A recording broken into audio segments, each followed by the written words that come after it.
Introducing the First Alert Radar Network. With up to 10 times the resolution of other local radars and technology that can pinpoint right down to your street.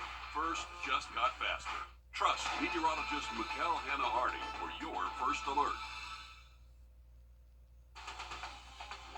Live from Augusta, we're watching News 1226 at 11.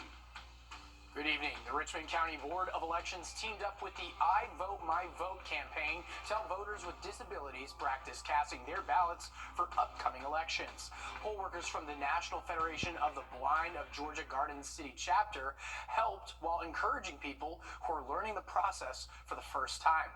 Audrey Dickherber caught up with some voters who benefit from the program. Audrey, what is this helping? It's a learning process that comes in a few forms. People got to practice and actually cast their votes using headphones and a remote. It's making sure anyone who wants to cast their vote can in preparation for this election season. It's important opportunities like voting are accessible to everyone. A lot of people do not realize how important their vision is until you see somebody who doesn't have it. And to watch them, what they had to go through, just a simple task of all of us take for granted of voting was kind of a major ordeal for them, because not only did they have to listen to everything, they had to learn and how to manipulate the actual controller to use the demo machine and then also to vote. But voting, just like many other tasks in our daily lives, can be taken for granted. Even figuring out a ride to the polls is something they have to coordinate. After the transportation, okay, let's get here and find out where the walkways are, the sidewalks, and then is this the right side of the building? Is the cab driver or the Lyft driver blind friendly? And then they let us off in somewhere where we don't know where we are, and now we got to figure it out. One person even voted for their very first time today. She was learning for the first time. She was very excited about, being able to vote on her own, because she never thought, being blind, that she would be able to do it, But to be able to experience it and get it done, it was awesome.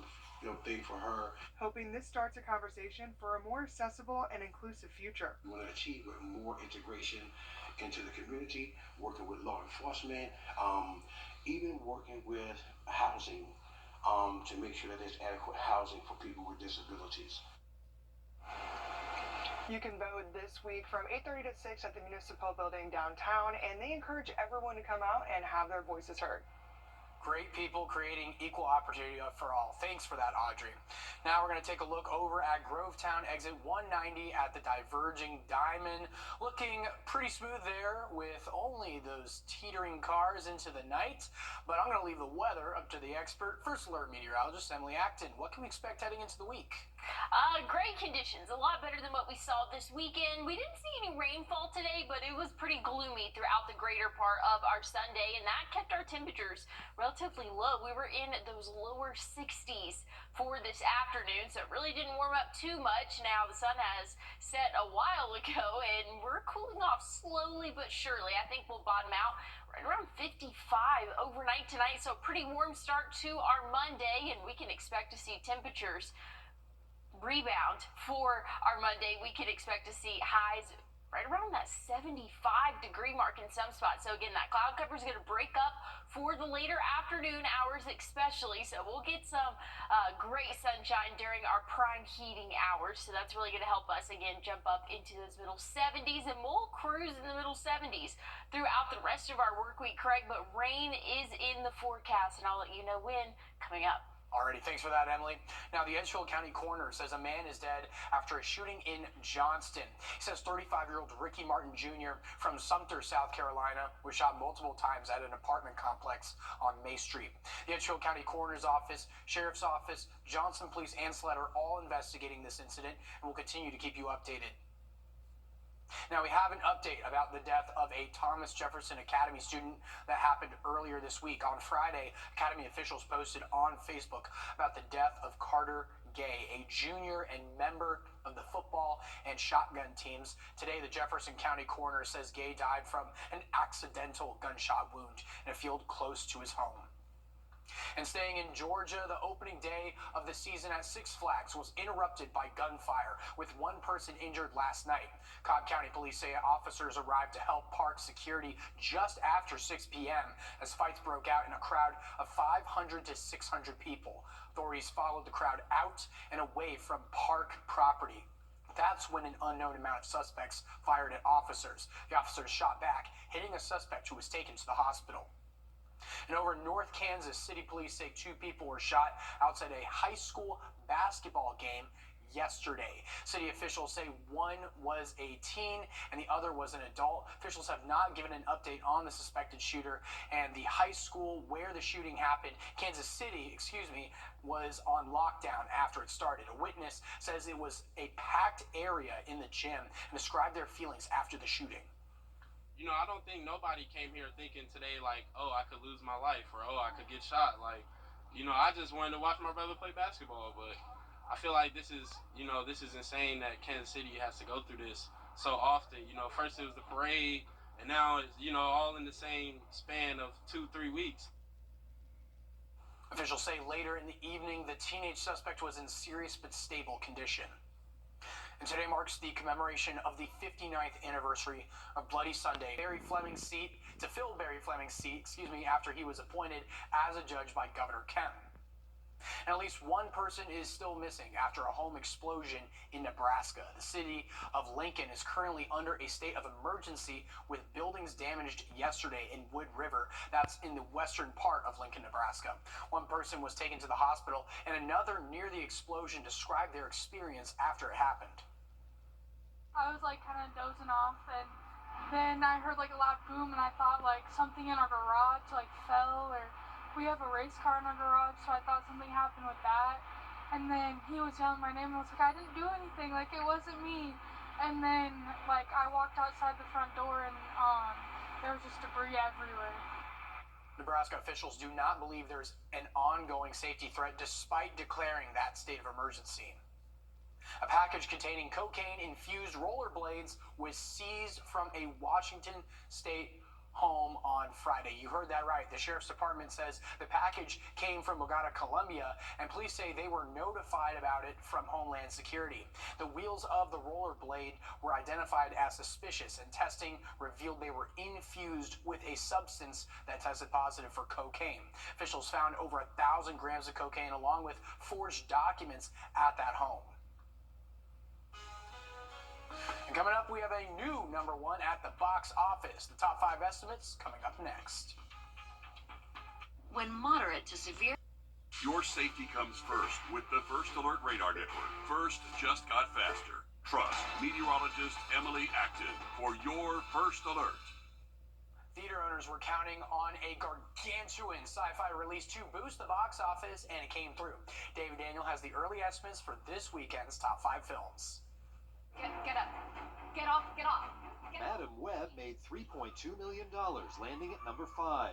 Ordinary Angels dropped to 4th place, tallying up $3.85 million. The final 2 episodes of Season 4 of The Chosen debuted in 3rd place with $3.9 million in ticket sales. We're jamming.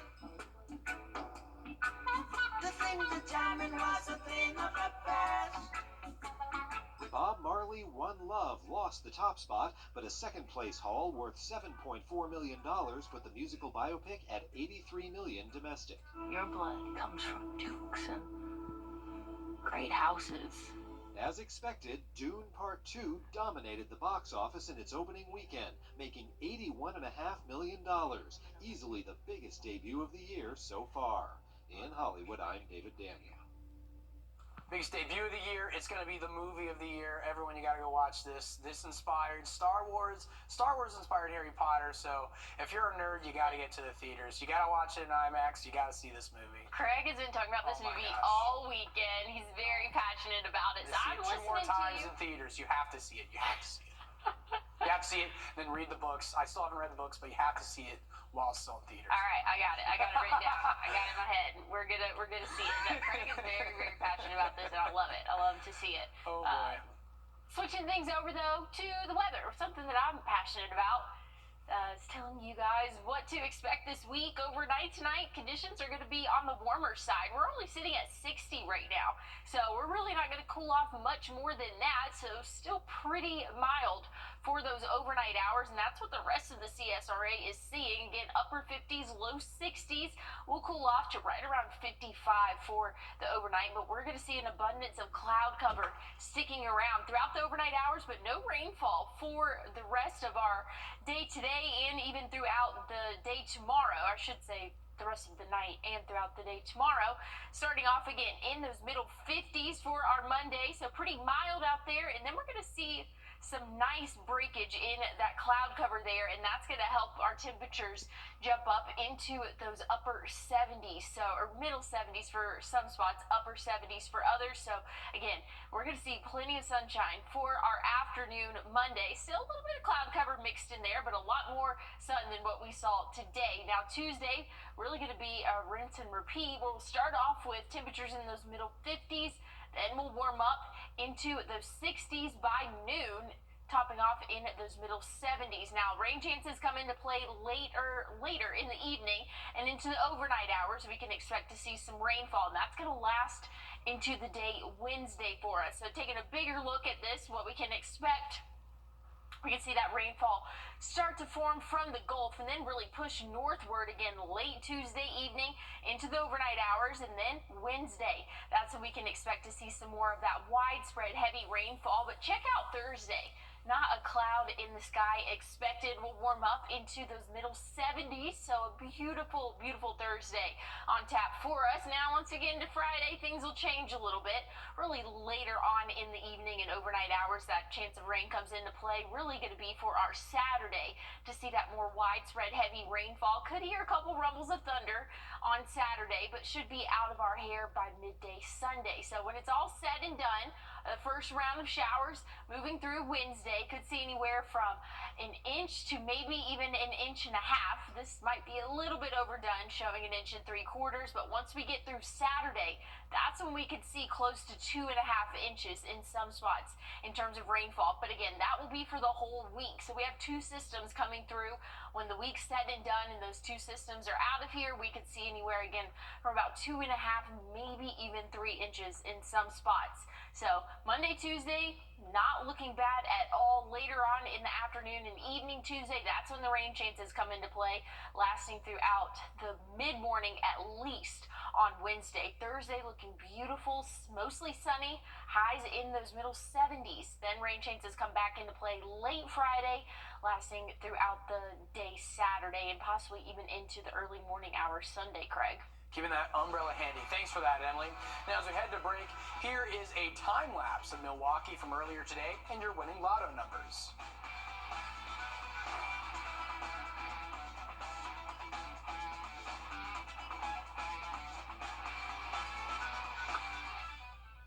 Benny, what are you doing? This next story features a man who helps people with Parkinson's, but recently his own health became the priority. Joe Carroll explains how he found hope on the slopes. Why don't you serve up the first ball? Every Wednesday, Sandy Kish holds court. Yeah, organization is kind of one of my things. He leads the hit squad, Steve, come on over. helping people coping with Parkinson's disease by playing tennis. All right. Steve Herrero has been dealing with Parkinson's for close to a decade. He once was a serious marathoner. Does it feel good to be out here? It feels great. I count this as one of the most important days of my week. Steve says the arm movements help him combat the disease. It makes me not think about walking, not think about shuffling, just reacting. Let's get another good rally. The hit squad has been in full swing for about 3 years, helping people with Parkinson's. Sandy also has had health issues to deal with. At the end of October, I was diagnosed with prostate cancer. He had no symptoms. That summer, he was at the top of his tennis game, playing at the National Senior Games. Felt great, and then, bam! It was prostate-specific antigen, or PSA test, that revealed everything wasn't okay. There was a quick jump, and that alerted the doctors that maybe something was wrong. To understand Sandy, you have to understand his passion to compete. And a lot of people know me through ski racing. I played high school football, wrestling, and track. This is me making a tackle. I was the captain of the team and then coach. When Sandy got injured, he says he worked through the pain. Cancer, though, was his toughest opponent. That invincibility that I had felt as an athlete and things kind of came crashing down, yeah. Karen, his wife of 50 years, was by his side. I knew that it was going to be easier for me because I could fight the cancer than it was for Karen. And for me, it was more figuring out what do we do and how do we do it. The two were longtime teachers. They researched the cancer and its effects. Sandy says it boils down to this. Men get the test. So, Joe, I am cancer-free. Beginning of December, I had surgery. There were some bumps in the road to recovery. An infection briefly put him back into the hospital. But in early February, Sandy turned 75 with a celebration on the slopes. He was joined by Vermont Adaptive Ski and Sports, another group where he gives his time. Every time I give to others, I feel very happy. A life that's far from going downhill. So this was a fabulous day for me. Reporting in Bolton, Joe Carroll, Channel 3 News. Really great stuff there. Now, there was a new kind of horsepower on Interstate 90 in Cleveland, Ohio yesterday. Video from an Ohio Department of Transportation traffic camera shows the moment when Cleveland police officers chased horses on the downtown interstate. They say the horses escaped during a routine care check, and the interstate was reopened after the horses were eventually caught. Well, we have a calm start to our work week, but rain will come into the picture by Wednesday. I'll have a final check on your forecast coming up. The lottery is in the main. Oh, Grace, this one's from your stepdad. Thanks, Chris. This one's from Lily. Lily.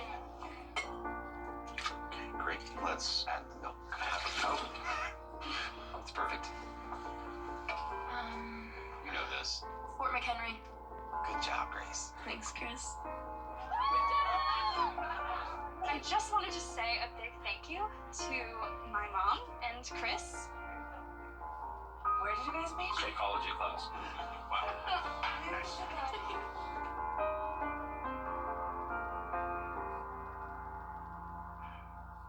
Wow. You look beautiful. Thanks, Dad.